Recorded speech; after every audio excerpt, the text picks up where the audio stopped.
ఏంటి గణేష్ ఈ సంవత్సరం ఎలా చేసావు? నీ బర్త్డేని గ్రాండ్ గా చేద్దాం అనుకున్నాను. ఏడ్చేర్లే, మీ సెలబ్రేషన్స్ నాకు తెలియవేటి. చందా పేరు చెప్పి దందా చేస్తారు. ఓ నా దండిన డబ్బుల్ని ఏదైనా మంచి పని కోసం ఉపయోగిస్తారా అంటే అది లేదు.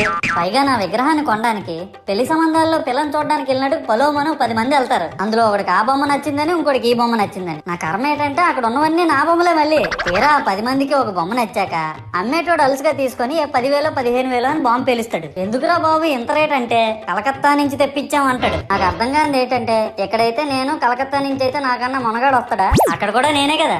ఇలా నన్ను బజార్లో పెట్టి బేరం ఆడి నా మొహానికి ముసుగేసి వ్యాన్ ఎక్కిస్తారు. ఆ వ్యాన్ డ్రైవర్ గాడు నేనున్నానని కూడా చూడకుండా ఏదో ఆలోచించుకుంటూ డ్రైవ్ చేస్తా గతకల్లో గబ్బి గుబ్బి మని తీసేసి నా కాల్లో చెయ్యి ఎరగొట్టేస్తాడు. ఈ విషయం చందాలు ఇచ్చిన చిన్నోళ్ళకి తెలిస్తే మళ్ళీ ఇరిగిపోయిన బొమ్మ పెట్టకూడదని ఏ బొమ్మ రాసి కవర్ చేసేస్తాడు. సరేలే, జరిగిందేదో జరిగింది, నా భక్తులే కదా, కూల్ బ్రో అని చిల్లయ్యే లోపు నన్ను పందిర్లో పెట్టి ముసుగు తీసి నాకన్నా పొడుగున్నే సౌండ్ బాక్సులు 2 నా చెవులు పక్కన పెట్టి